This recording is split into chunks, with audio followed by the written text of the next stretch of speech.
Hello, Terry. Welcome to the Healed and Cash Flowing podcast show. How are you? I'm very well, Kat. Thank you for having me. My pleasure. And I'd like to start the episodes with the guests introducing themselves before my audience falls in love with them. So tell us about yourself. Well, thank you so much. My name is Terrie Christine. I'm an internationally known intuitive energy healer. And people are like, what is that? I work in the subconscious place, meaning that the four walls and the actions that were happening around you, that they become a blueprint in your subconscious because now you're an adult and you're consciously living. And you can get triggered by people, places, and things. But then you say, why'd you do that? Why'd you say that? But in fact, it's an emotion that's being triggered up, and it's an opportunity to see things differently, respond differently, act differently. But most of the time, people will say, why'd you say that? Why'd you do that? And they get focused on what's in front of them. So when people come to me, I'm not talk therapy. I don't tell them, to tell me about your life history. No, no, no, no. I tell them about them. And so I am clairvoyant, clairaudient, and clairsentient, which means that I see visions in my mind's eye. I hear conversations, and the clairsentient is just knowing. And I have that every single time. I'll say, Kat, I'm telling you, I can feel it. And that's where I know that I'm on top of the truth of what's going on inside of you that's keeping you stuck or locked in lack or attracting the same thing that is not supporting you, mind, body, and spirit. And so I can shift it from the subconscious. So people will have an end result of feeling lighter. They didn't see it coming, that it's not bothering them anymore, and they start attracting the things that they want. So I can shift it so that they feel more empowered and more supported. Oh my God, that's so many things. So beautiful. Thank you so much for sharing. Um, when did you find out that you have these gifts? You know, I love that question that you ask. Everyone has it, but they can have something that happens in their life that can highlight some of the superpowers, quote unquote, that you have. There were a couple of things that happened in my life. I was in a car accident when I was 8 years old, meaning I was walking across the street and hit by a car. I actually died. And I didn't know it until I was in my 30s when I had a sound healing event. Well, actually, no, I was more in my 40s. I had a sound healing event that I went to a sound healer, and I left my body and I realized, oh my gosh, I died because I actually saw an essence of God in front of me and an archangel, and I had a conversation. But I just thought that, I had a car accident, broke my jaw, a couple of other things happened, and they took me off to the hospital, and I laid in a coma for a month, and then I came back and I healed. But it was much deeper than that. Things were changing in my life when I was a child. So my parents were teenagers when they had three children. By the time my mom was 18, the third one popped out. We were not triplets. You can Wow. imagine being 18 years old, right? And having three little tiny babies and the lack that was generated in our household. My dad was a long haul truck driver. So the lack of not having a masculine presence in my life because he only appeared every 2 to 3 months. So I was living like with a single mom, technically, quote unquote, living in lack where our electricity was cutting off and we ate pancakes a lot. And so now all of those actions were what I took in. And Mm. so being in that environment, meaning money is hard, attracting, you have to survive to thrive, technically. Mm. Yes, I had to get beyond that. When my dad showed up, we serve him and mom serviced him. So I was told and shown that everything you have to do is for your partner when he shows up, quote unquote. And my grandparents and parents showed that if you don't have the money, you don't spend it. So meaning no credit cards, you have to save and spend it, save and spend it. So from the age of 16 up till my early 40s, I had two jobs because I wanted certain things. I wanted to buy a new wash machine. I wanted to buy a new car. I wanted to buy, but every time I got to a point of wanting to buy something new, something else would break down. And I had to shove that money over there. So most of the things I purchased were either used or from a secondhand store. So used or something else. But, I wanted to get out of that. I had a spiritual epiphany at the end of a 14-year relationship. And I didn't want to live anymore because what he showed me was I need to continue to pour into him and don't worry about me. Everything has to be family or him, family or him. Oh, and the job too, because I had to have a job. And then there was nothing left of me. And so I had a spiritual epiphany where God spoke to me, and you can call it higher self source light, but I'm going to choose to call it God. And so God spoke to me with 3 simple words: love will come. And it really was like that. And then the next day, my whole entire world changed, and I got the strength to leave that relationship in 3 months. And then I spent that time reviewing what I chose to give away. I gave away Mm. so much of myself. I literally felt like I gave my soul away too, and I was an empty vessel. And so that's why I got to the point where there was nothing left of me and I didn't want to live anymore. And so I knew I couldn't physically do it. But let me tell you, I asked God to do it for me because I was ready, willing, and able at that moment to say, kids will be fine. If this is what's love, this is not this is not love. I'm done. And then I got that message. And then I started moving into things that made sense. I was starting to read books by Wayne Dyer, Esther Hicks, Eckhart Tolle, people that I had never heard of until I had that spiritual epiphany.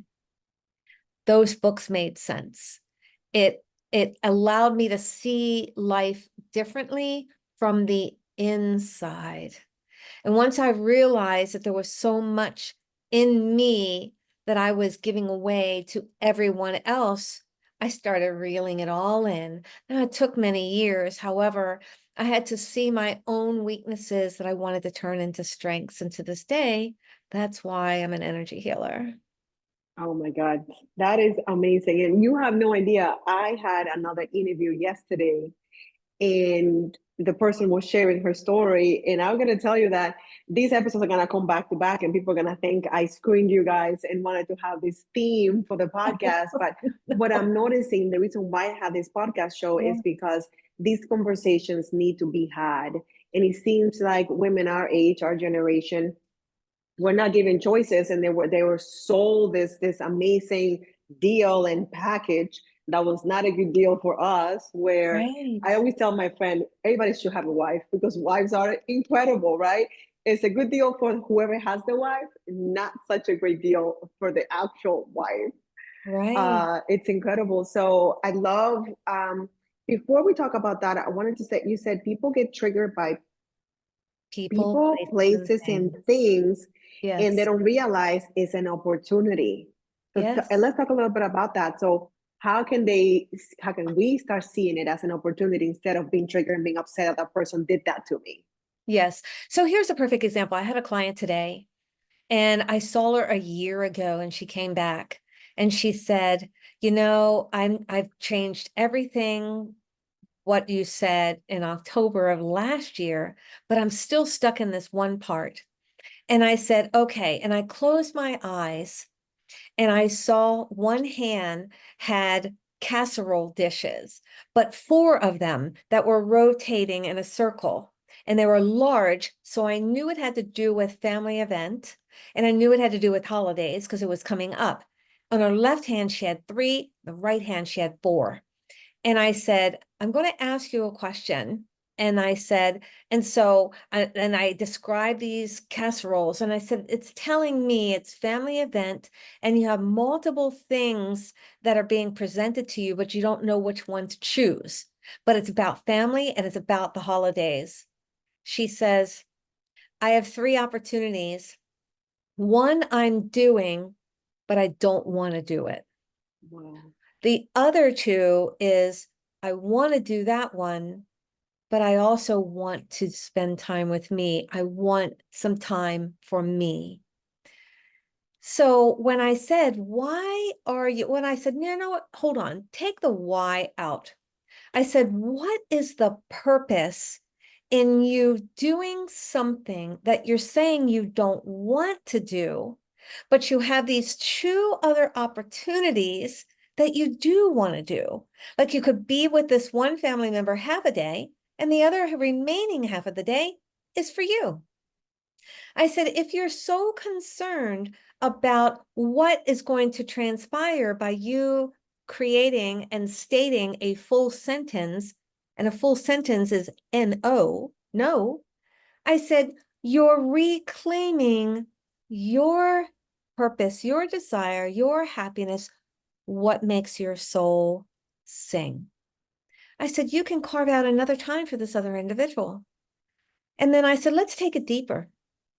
And then I started, working with her. I closed my eyes and I started seeing it as her mom saying one thing, but then something else happened in the end where it was showing her, and I was telling her, like, they were showing her they were happy, but then 10 minutes later, grandma's arguing with grandpa in the bathroom. I said, and so it's showing you that that's not really reality with what people are showing you and then what's happening. And I said, and I feel like you're not having a sense of support. I said, so you need to tell me. She says, I saw the support, but I didn't receive the support. So what was happening now is she doesn't want to do the same thing or have the same thing. So she's supporting everyone, everyone, everyone, everyone, but then not supporting herself. So she's emptying, sort of like what I did in my relationship. What I was taught was serve, serve, serve, serve. You're no one. You have to serve everyone.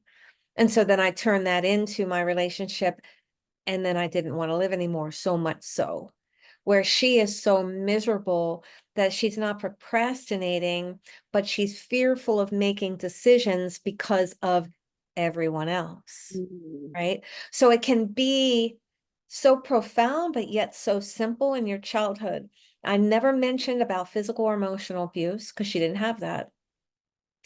What I was saying is that the child was having to squeeze out, meaning fight for a form of what she wanted as a child in support when it was all right in front of her.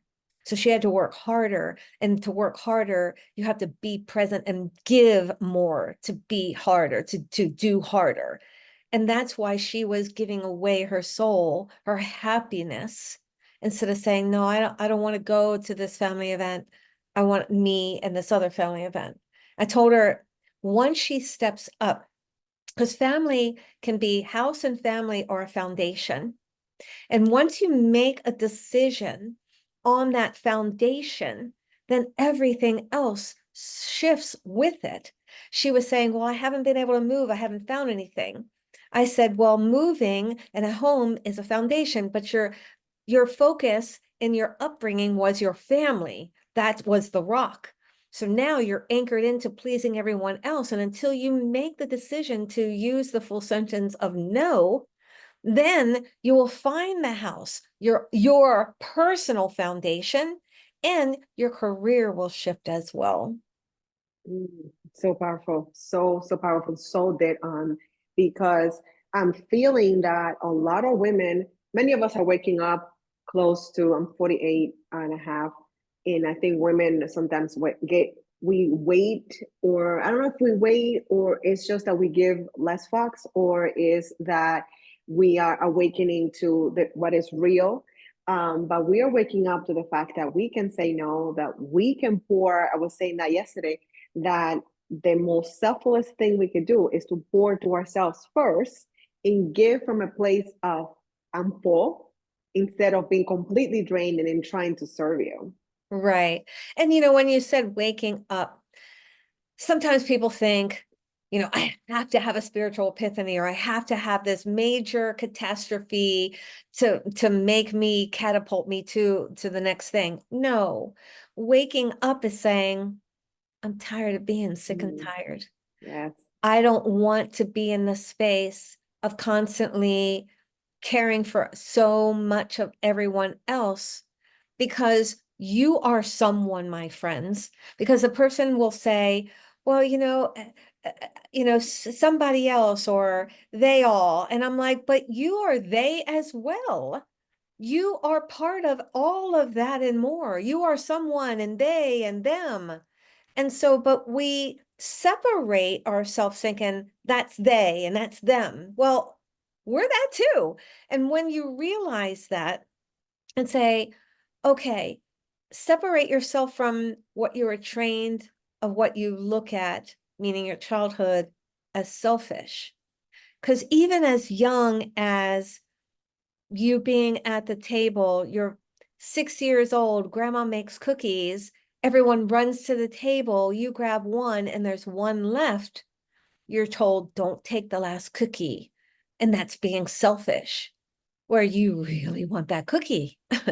So, but, and that's the thing, is that we're told that you're being selfish if you take that last cookie, or if you think about you.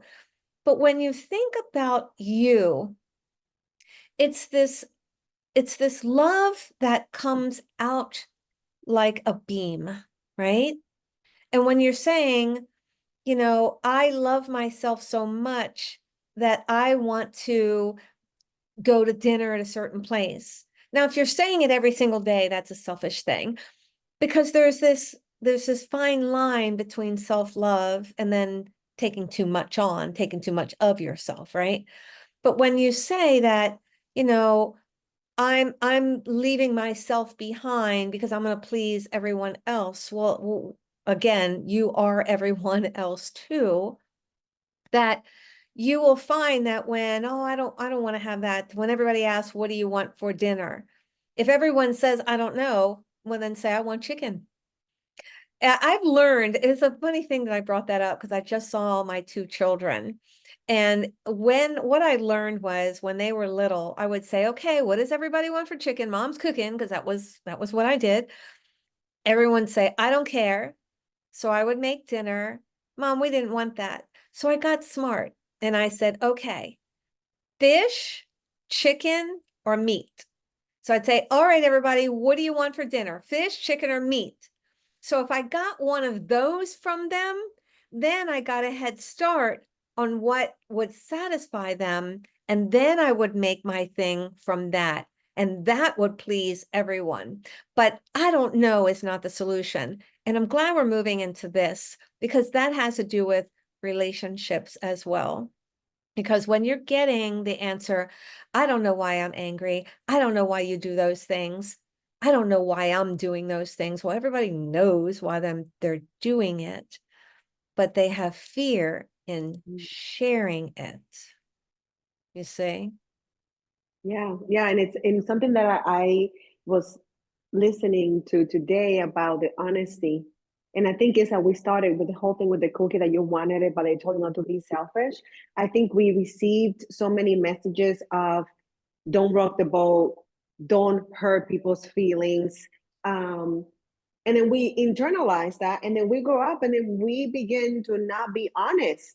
And I would listen to this podcast show, and it hit me, and it showed me that just because I'm an empath and I was taught so many different things, I tend to like shut down instead of saying, even if, because I like to have all the information of myself. So I would shut down, but I would not like if somebody did that, right? So what I promised myself was, even though I don't have all the information, what's going on or how I'm feeling, I can say something changed.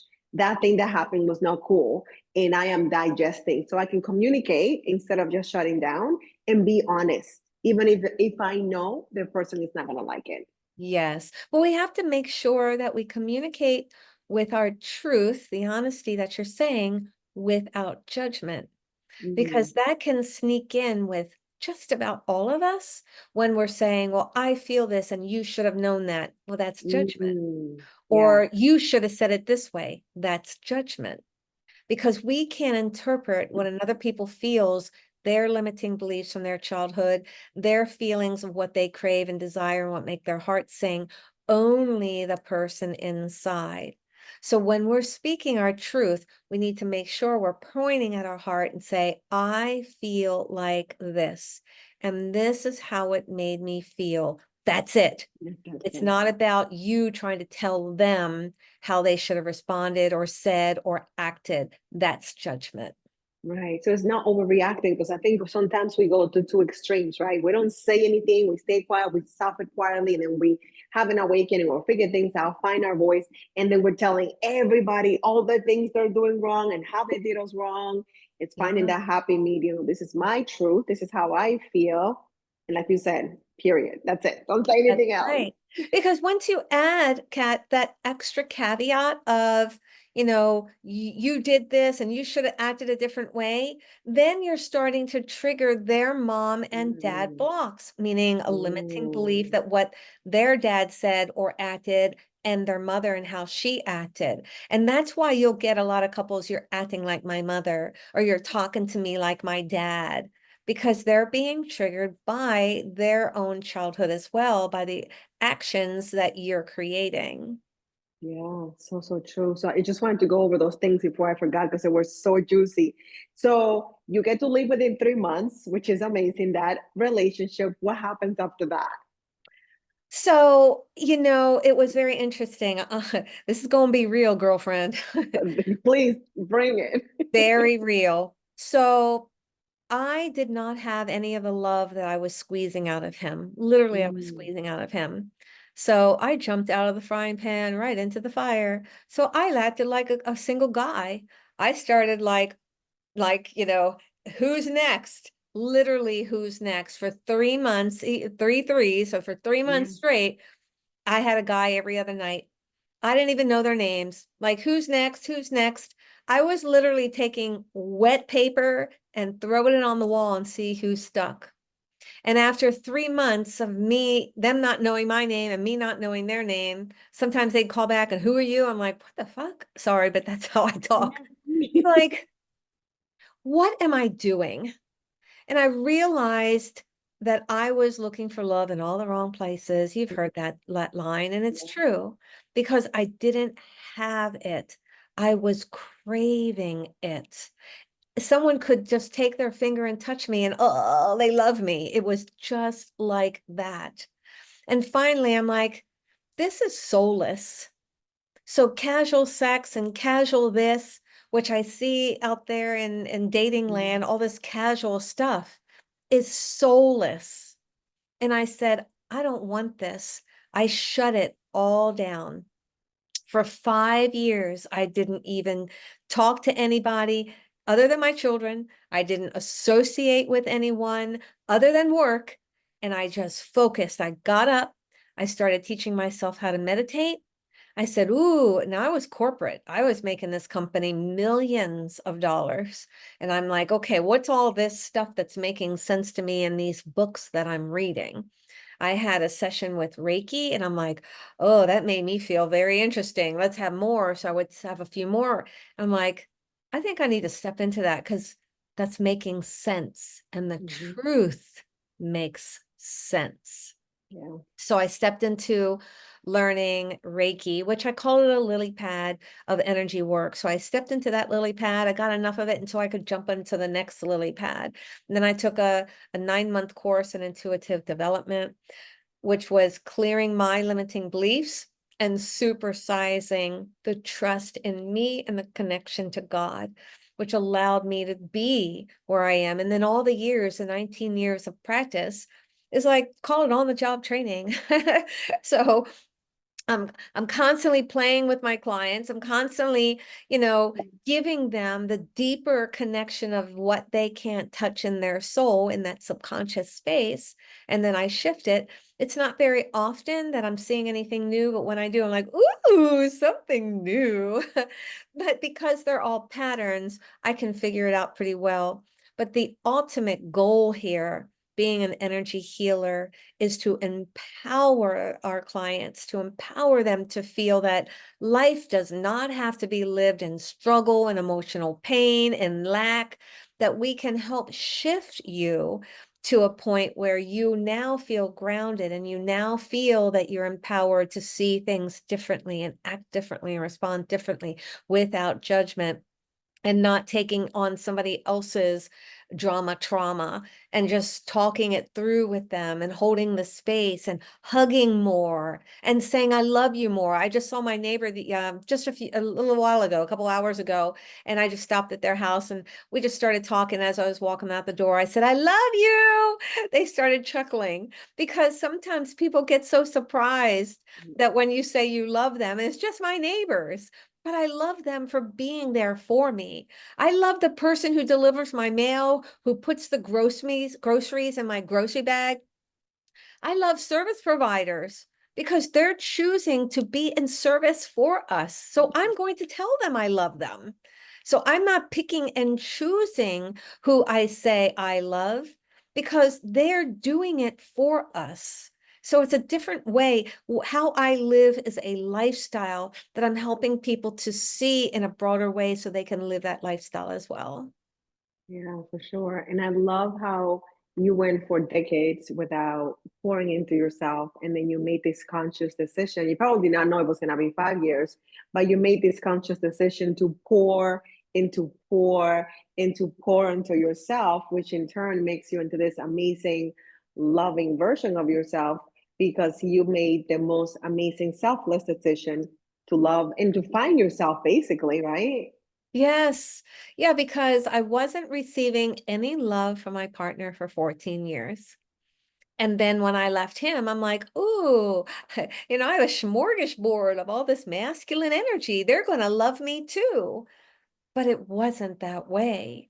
The love that I needed and wanted and desired was loving me, because I didn't love myself. I spent so much time, I hope everyone is listening to this. I spent so much time pouring into everyone that I was mechanically programmed that you can't love yourself. You have to love everyone else by your Mm. actions in order to receive that love. And I continued to carry that on when I broke up with him. And I said, ooh, I'm going to find someone else, when I realized my soul, it just can't handle any more of this.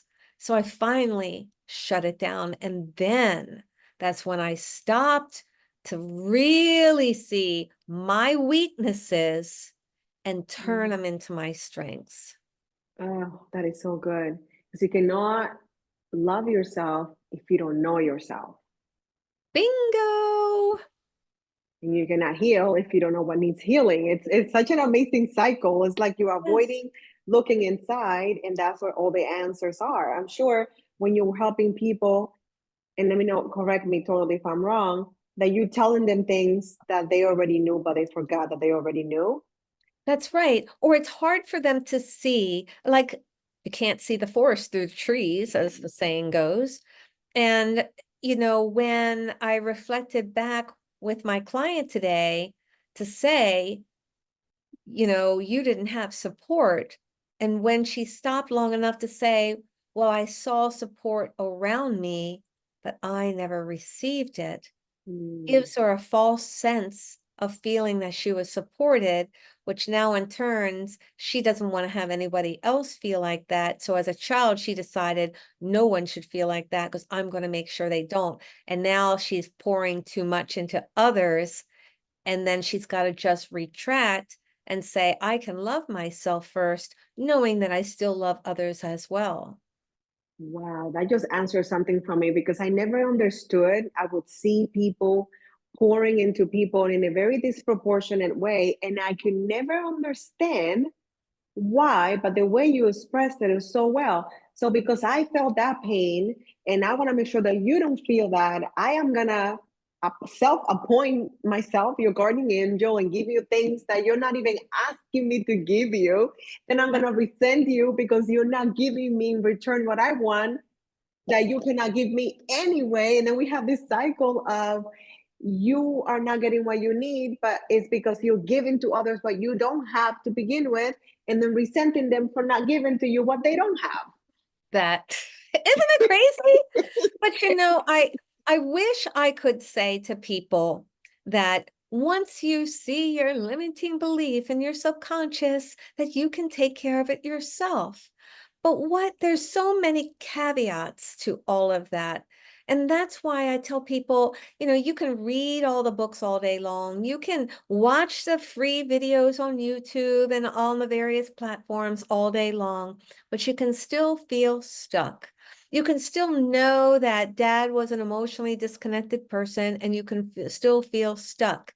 So until you have a little bit of a shovel underneath to lift that out, meaning an intuitive, a sound healer, I mean, people that work in the energy field to help you shift it out, or at least get a part of it out, then you can say, all right, I feel like I can breathe. I feel like I can anchor into this. This isn't taking me down. But it's very difficult for an individuals to see their own subconscious. And if they could, then all of the world wouldn't be in turmoil and struggle. We would have world peace, actually. Yeah. But the fact is that we can't see our own subconscious. So unless you are fully capable of stopping long enough, not responding, not living in judgment, I mean, there's so many things of you have to stop and say, okay, I'm just going to keep my mouth shut. I'm going to sit there and listen to them. And how does that make me feel? And when was the last time I felt that? And how old was I? And who was I with? Those are the specific questions you should be asking. But even when you get the check mark and say, I get it now, then the next question is, how do I get it out of me?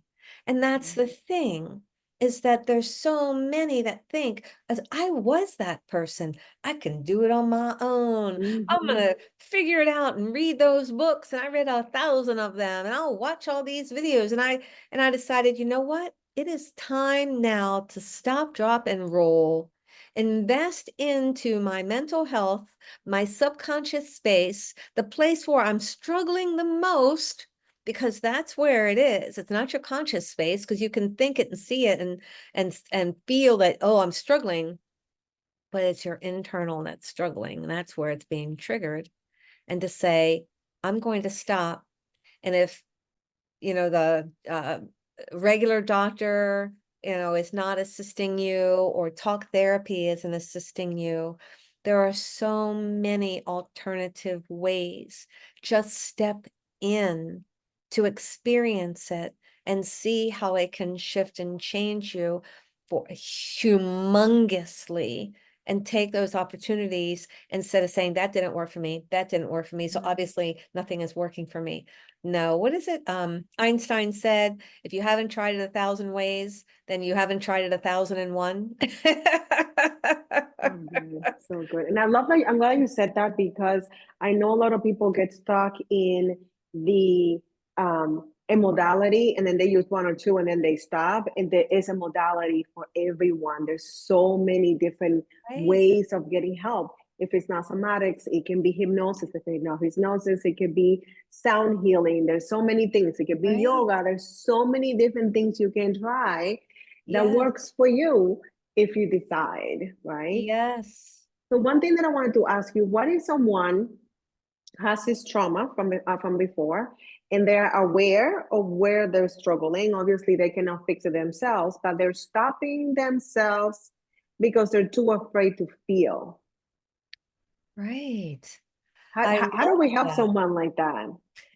Because what can happen is that if you have a parent, I'm not going to say mom or dad, you have a guardian, even a grandparent, because those can be, your guardian as well.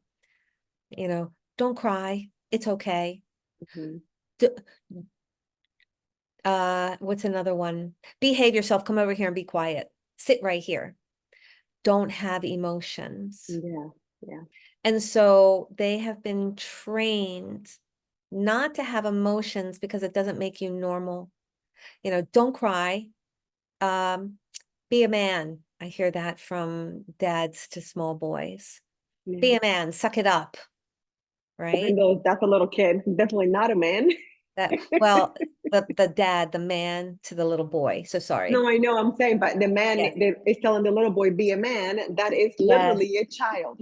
Yes. But what the parent or the guardian is trying to say, you know, it's so they're trying to say it's okay, don't cry. However, a crying, and I love it when my clients cry because it's a release. Yes. It's a release of an emotion that's they're either struggling, frustrated, or very sad. So when you're telling them this emotion is not good, then they get confused about having a sad emotion.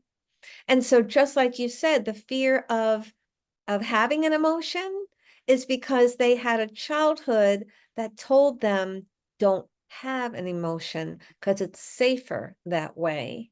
And so now they live their childhood. I've seen so many clients, it's heartening to see it.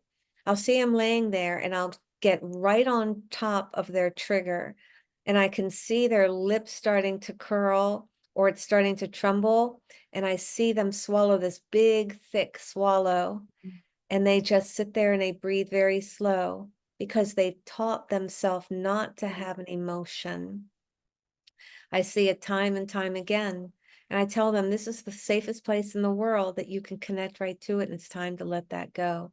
Because when Mm. people hold that back, it's going into the throat. You're going to have throat issues. You're going to have Yeah. thyroid issues. You're going to have heart issues, meaning not just the heart itself, but issues in the chest. You could have digestive issues in the diaphragm here. And then if you live in a lot of fear, you can have digestion issues in your stomach and your upper intestines.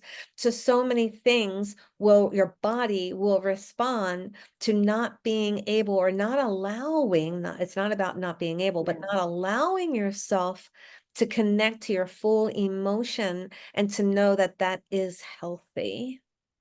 Yeah, that's so good. So what I'm hearing is that we get to create a safe space for them to feel those emotions so they Yes. can bubble up. Okay. Yes, yes, yes. Because that's healthy. It's a form of releasing. Because let me tell me, when you're feeling emotional and you cry, doesn't it feel better that you've gotten it out? Yes. Oh, And it's it the same, does. it's a release. So just It like does. anger is a release, it's not healthy to hold that on forever, but it's getting it bubbled out and not allowing it to control you. So when I have people that get triggered, I tell them, okay, be in the emotion in that moment. Just be in the emotion, feel it. Yeah. But that's it. You understand that that person said something. You feel that emotion because this physical body is a ball of emotion. So it's going to Hmm. happen. But then the weakness is you allow the emotion to own you and take you over. So Yeah. it can escalate into rage. So you could be Hmm. anger to rage. It can escalate to depression. It can escalate to something else. But then you let that emotion, excuse me, own you, Mm. where that's not the case. Then you're like, you know So that's the difference. It's the difference between feeling and letting to take over. So it's showing them that difference because I think that's the fear. They feel that if they don't stay on top of it, it will take over and it will bring them down further. It's you can feel the emotion, release it, and let's move on to something else. Is that right? that's right. That's Okay. right. But also, there's a fine line. I want to play with this a little Yeah, bit. yeah, please. There's a fine line that, some people will say, I feel sad because I had a breakup. I can feel the sad. Okay, I'm over with it 24 hours. Mm, So that's a denial. Like you're sad because of the breakup of what did it remind you of? Did your parents break up? Did you have breakups when you were younger? Did you have fights in elementary school that you broke up with your best friend and then you didn't have friends anymore? So it can trigger multiple different things. But then you've got to get to that fight and where you're having that feeling and the sadness of it, you can have a sense of failure that I did everything and that the relationship didn't work out. And then you're dragging on that sense of failure and you don't want to date anybody for 10 years. And that's a challenge too, because you can't ignore that. It's like you have to say, okay, this isn't working out. our ideas aren't meshing. I accepted unacceptable behavior. I see that a Mhm. lot Yeah. because there's something, oh, this guy has promise, or this girl, Mhm. could be my queen. And there's some other things that I'll just ignore, but this one is really it. I like the way she looks. I like the way she acts, but these other things, and now you're accepting things that really aren't satisfying everything. And yes, a person can satisfy everything. And I'm not talking about how tall they are or what job they have. I'm talking about how they make you feel. That satisfies everything in there. But you'll have many people that will have not completed a breakup and getting through the morning of the breakup. Well, then they all of a sudden are dating, but they're into casual dating, or again, it's soulless. Let's just be real about Mhm. that. Or they're, I don't want that to happen again to me, so I'll be emotionally distant. So they haven't healed from it, but they're filling a void that they need to have something. So they're setting the other person up for failure. So there's Mm. a combination of talking and working through and getting to know that person. I tell anyone who's dating, you have 3 months to just talk, feel it out. Don't jump into intimacy. How is this person responding?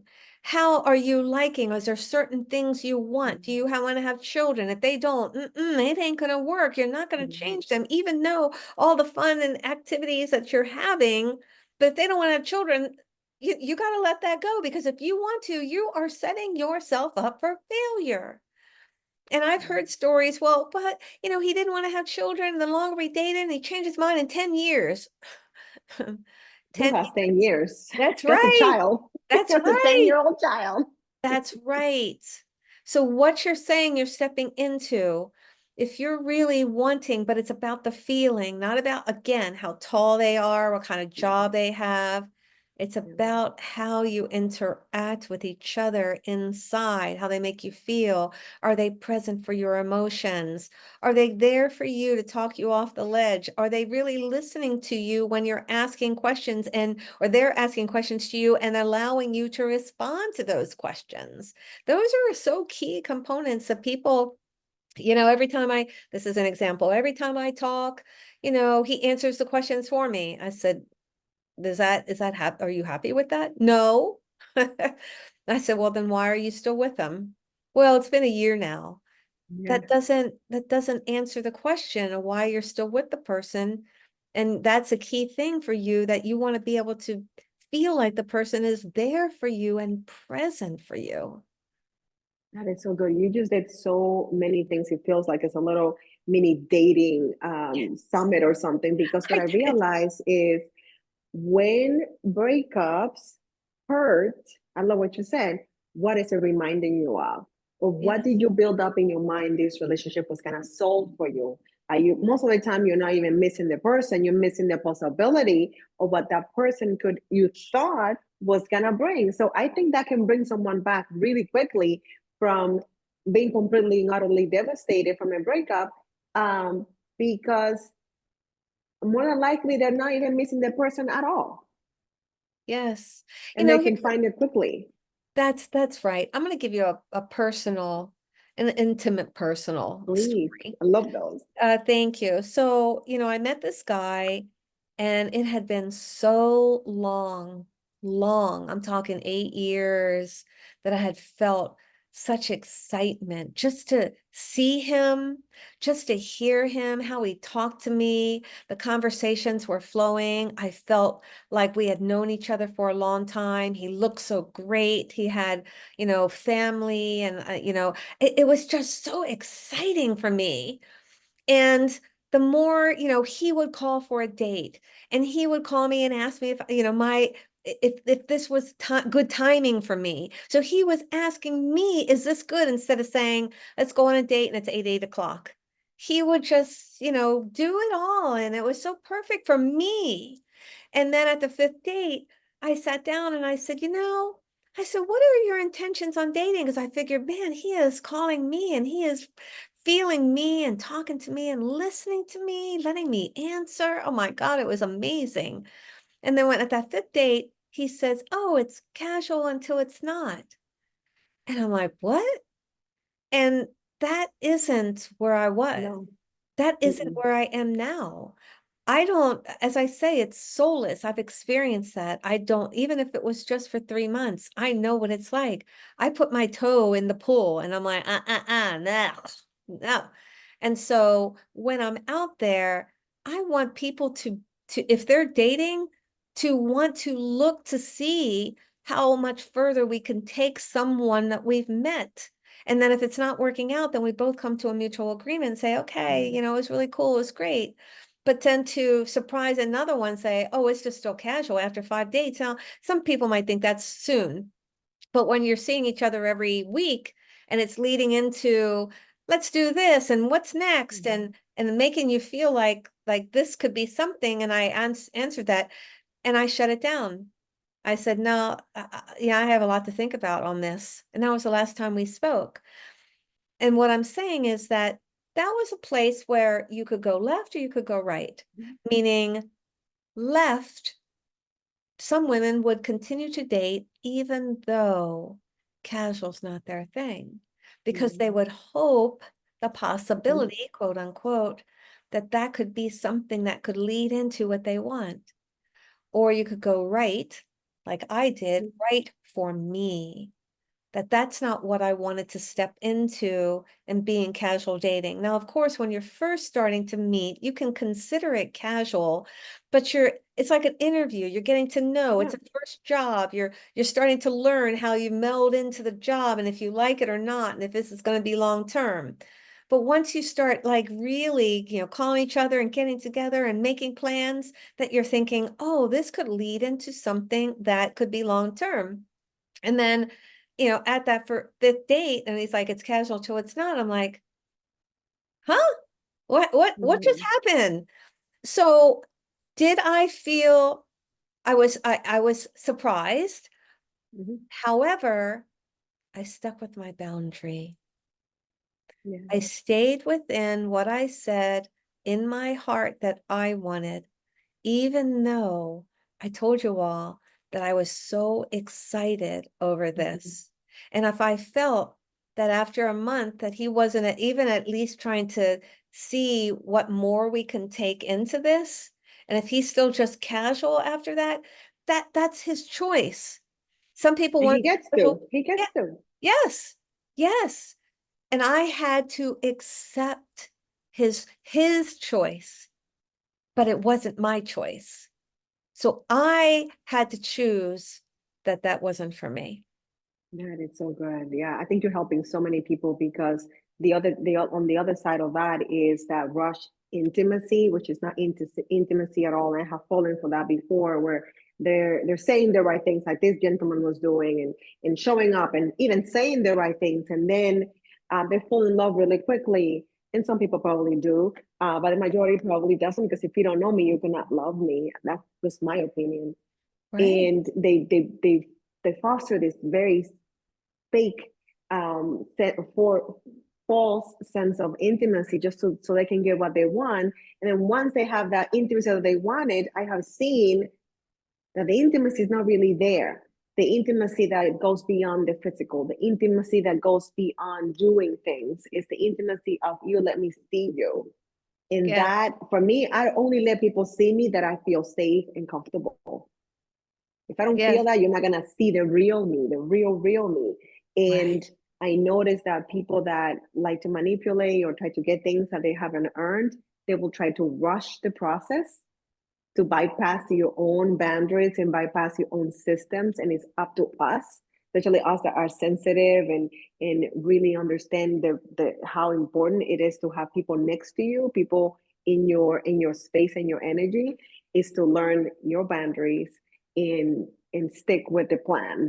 I know this that sounds great. You probably are in love with me, because why wouldn't you? However, I have a process. Yes. But understanding that if somebody asked me, well, you acted like it didn't bother you. No, it did actually. It did bother because of the excitement in me that I thought, wow, this is someone I haven't felt like this in a Yeah. long time. and that it could be promising into what could this turn into? I want to explore this even more. I wasn't asking for marriage. I wasn't. Yeah. I Yeah. never brought it up. I didn't even, I had already decided before I met him that I don't know if that's something that I want, but I haven't decided completely, but I've already kind of started stepping back from it. I never talked about commitment. I never talked Yeah. about any of that. I just simply wanted to know what his intentions Yeah. were.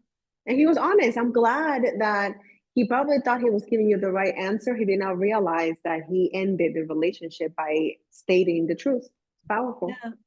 And I would rather have the truth Yeah. than that, because I'm about truth and transparency. That is my love languages. Oh my God. Yeah, I think many of us are. And I think for what I'm discovering myself is that even though I have tried online dating several times, it doesn't nurture the way that I want to meet people. And I know that organic probably doesn't work as often as it did 20, 30 years ago.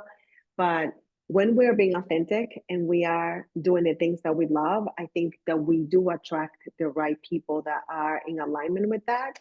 So that's what I am these days, where I'm like, I really want to be friends with someone. I really want to know the real version of them and for them to see the real version of me. And then we can have an honest discovery. And I am feeling pretty good about that. Yes, but it boils down to people speaking the truth.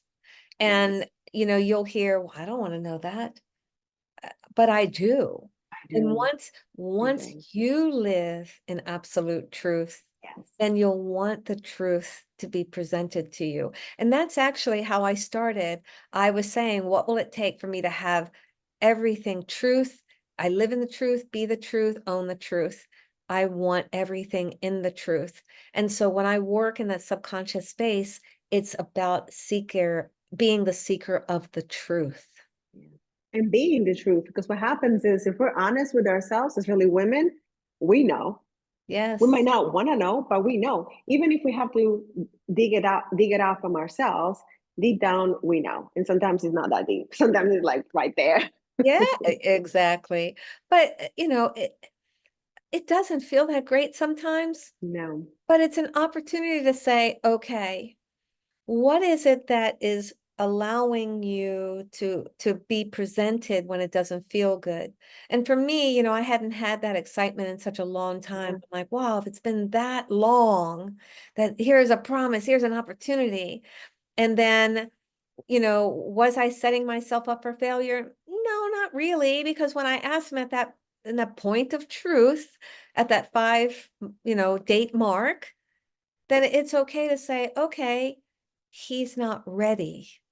So Yeah. was he setting me up for failure? We never talked about it until that Right. moment. Right. And that maybe is So bringing that conversation earlier on. Because that's some people, right. some people are very upfront and say, I am dating other people and like seriously dating other people, and I just want to entertain something else. And I'm like, oh wow, that's amazing. Not for me. That's right. And it's someone wants to have children, which of course I don't know, of course, but I don't. I already have my daughter. I bring it up earlier. I'm like, I am not having any more kids.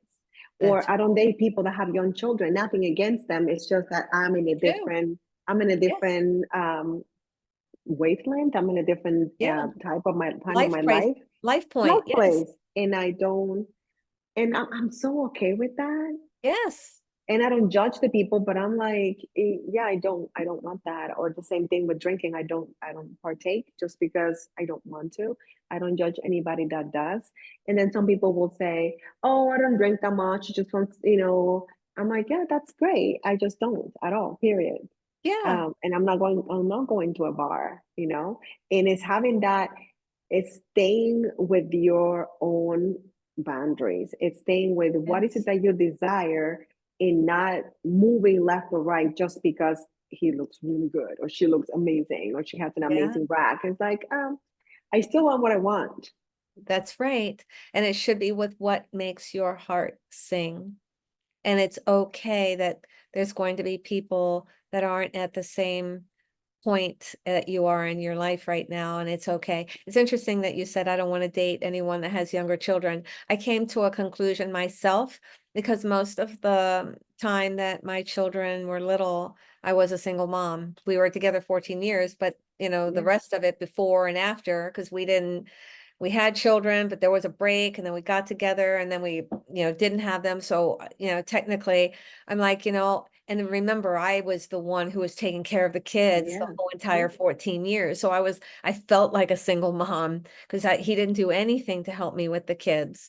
And I realized, you know, I sacrificed Yeah. everything. Everything we did was for the children. Every vacation was for the children. And it got to a certain point when my kids, you know, graduated college, were out on their own. I said, you know, I'm okay now. I've sacrificed, I've raised the little ones, and I don't want to go back to going to Disney and doing the Yeah. water parks and using that. I want the vacation to that I'm having a vacation because I didn't feel like they were. Because remember, I was taking care of the kids on the Yeah. vacations It's as a well. vacation with children is not a vacation for mom. That's Exactly. I think all the moms right now are saying, girl, we get you. Yes, we know exactly what you're saying. I could tell you. I'm like, no, they're out on in the sand. They got the tent up. And what's mom doing? Oh, go back to we had an Airbnb and we rented a beach house. Go back to the house and make us lunch and bring it back. Okay, now go take all the dishes and go there and then bring it back. Oh, now dismantle the tent. Now get the kids together. Now go give them a Yeah. bath. Now go feed them. Now go put them to bed. I'm like, what? And do it while, looking pretty and all that stuff. And it's like, and then why you're so tired at the end of the day. I love that. But that's a story for another day. Oh my God. I think we have gone over so many different things. And I love the theme of honesty. I love the theme of take the time to get to know yourself so you make better decisions for you. And I think that's Yes, not only recommendable, I think that should be a requirement for yourself because we want others to be honest. But if we're not honest with ourselves, it's very hypocritical to not do it ourselves. So that's right. I think that's amazing. What did I ask you that you feel needs to be said?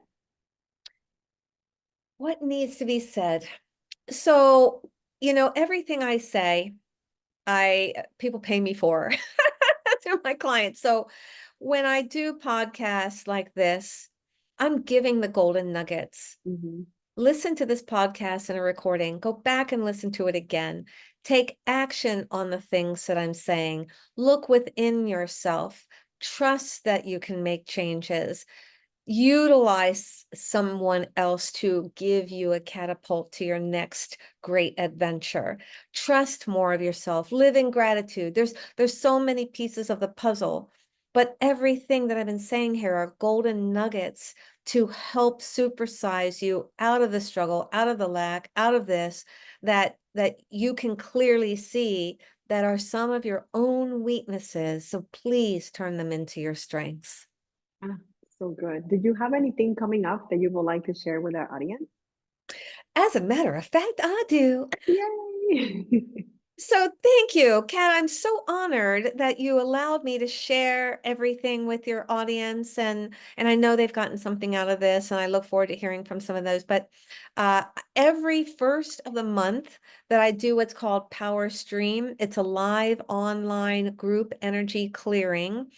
And January 1st is coming up, and I'm doing generational patterns. So everything we're talking about is about coming together virtually on a virtual platform. I have a large an audience that comes back every month, but if you just want to pop in just for a month, you can find it on my website, which is terriechristine.com. Click under Work with Me. It's under Power Stream and join us. It's at 7 p.m. Eastern, but we come together for an hour. I clear some of the stuff based on that pattern. So, or excuse me, based on the topic, which is generational powers for January 1st. And it's magical because I'm working with everyone. There is no time and space with energy. So I'm working remotely and I can connect to everybody as a whole and shift it. And that's why people keep coming back month after month. Oh my God, that sounds amazing. So I love that you gave the link. We'll make sure to put that in the show notes, in the podcast, in the blog post. Where do you like to hang out the most on social media? What platform? You know, I have two favorites. I love Instagram. Don't ask me why. I love it too. I just love to see my friends and followers like their little, videos and not just them Yeah. dancing, but what's happening, their fun stuff. And, I don't look at it as just people showing us the good parts of their life. I look at it as like they want to be celebrated and we should be celebrating them and what they're sharing. And I love it, and some of the stories of what they're going through. And it's like, whoa, whoa. And Facebook, both of them, you can find me under Terrie Christine. And it's That's Terrie Christine. beautiful. We'll make sure that that is listed. You were absolutely amazing, so generous. I love your energy. I love the work that you're doing. I'm so glad that you got out of that 14-year relationship and Yeah, spent those thank 5 magical years getting to know that version of you and working and working so you can do the work that you're doing today. thank you. I am very honored to be here, and I wish everybody a very Merry Christmas. Thank you so much for being here. There you have it, guys. Another amazing episode. Terrie was incredible. I am loving this conversation so much because these are the conversations that I wish I had when I was coming up a long, long, long time ago. And you get to have them now. It's never too late. Like Terrie said, and I say, your homework is to watch this episode twice, three for good measure. Take notes and leave behind whatever doesn't serve you anymore and take forth the amazing things that have been dormant waiting for you. Please know that I love you, that I'm rooting for you, and I'm going to see you super duper soon.